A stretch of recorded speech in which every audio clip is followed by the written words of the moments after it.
आईवडिलांनी वृद्धाश्रमात जाण्यासाठी गुपचूप सामान बांधून ठेवलं, कारण त्यांना वाटलं की मुलगा सून त्यांना ओझं समजत आहेत. पण जेव्हा मुलगा सून त्यांना सरप्राईज म्हणून कुठेतरी घेऊन गेले, तेव्हा रामनाथरावांचा चेहरा पांढरा फटक पडला. पुढे काय झालं? मनाला भिडणारी, डोळ्यात पाणी आणणारी ही कथा. रामनाथरावांनी जुना ट्रंक बंद केला आणि खट असा आवाज झाला. त्या आवाजाने खोलीतील शांतता तुटली. सुमती कोपऱ्यात बसून साड्या घडी घालत होती, पण तिच्या डोळ्यातून वाहणारे अश्रू त्या साड्यांनाही भिजवत होते. आता रडणं थांबव सुमती, रामनाथराव म्हणाले, आवाज स्थिर ठेवायचा प्रयत्न करत. आपण घेतलेला निर्णय बरोबर आहे. स्वाभिमान सगळ्यात मोठा असतो.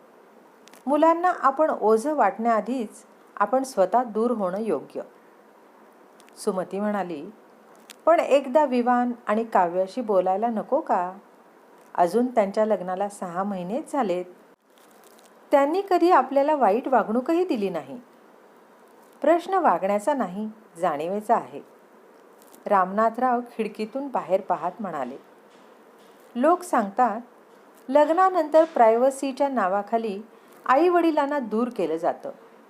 मला माझ्या मुलाच्या आयुष्यात कलह नको. त्यांच्या मनात भीती घर करून बसली होती. मुलगा आणि सून कधी कधी बाहेर जात, हसत खेळत राहत, पण रामनाथरावांना ते दूर जाणं वाटलं. त्यांनी आधीच संध्या छाया वृद्धाश्रमात चौकशी करून ठेवली होती. ठरवलं होतं की सकाळी मुलं ऑफिसला गेल्यावर ते निघून जातील.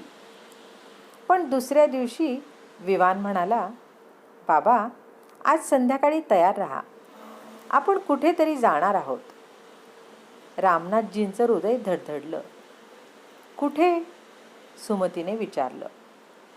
सरप्राईज आहे, काव्या हसत म्हणाली. 1-2 दिवस थांबावं लागेल, म्हणून थोडं सामान घेऊया. दोघांनाही खात्री झाली आजच त्यांना सोडलं जाणार. संध्याकाळी गाडी निघाली. शहर सोडून शांत भागात पोहोचली. प्रत्येक किलोमीटरसोबत रामनाथजींची भीती वाढत होती. पण गाडी एका सुंदर सोसायटीसमोर थांबली. इथे का? रामनाथजींनी विचारलं. दरवाजा उघडला. आत एक सुंदर, सुरक्षित, आधुनिक घर. भिंतींना आधार देणारे हँडल्स, न घसरणारी फरशी, सगळं ज्येष्ठांसाठी योग्य. हे कोणाचं घर आहे? सुमतीने विचारलं. काव्याने तिचा हात धरला. आई, हे आपलं घर आहे. तुमचं, पापांचं, आमचं. रामनाथजी स्तब्ध झाले. विवान म्हणाला, बाबा, जुन्या घरात तुम्हाला त्रास होत होता. आई घसरायची भीती, तुम्हाला जिना चढताना त्रास, म्हणून आम्ही हे ग्राउंड फ्लोअरचं घर घेतलं. काव्या म्हणाली, तुमच्यासाठी खास रूम, मंदिर, बाल्कनीत तुळस, तुम्हाला आवडेल असं सगळं केलं. सुमतीच्या डोळ्यातून आनंदाश्रू वाहू लागले. रामनाथजी म्हणाले, पण खर्च आणि तुमची प्रायव्हसी? विवान हसला. बाबा, प्रायव्हसी म्हणजे दूर जाणं नाही, एकत्र राहूनही एकमेकांना जागा देणं. काव्या म्हणाली, तुम्ही ओझं नाही, तुम्ही आमचा पाया आहात. रामनाथजींचं डोकं खाली झुकलं. त्यांना स्वतःची लाज वाटली. सुमतीने काव्याला मिठी मारली. तू सून नाही, लक्ष्मी आहेस. त्या दिवशी रामनाथजींना समजलं, घर हे भिंतींनी नाही तर प्रेमाने आणि समजुतीने बनतं. रात्री त्यांनी सुमतीला विचारलं, तो आश्रमाचा ब्रोशर कुठे आहे? का?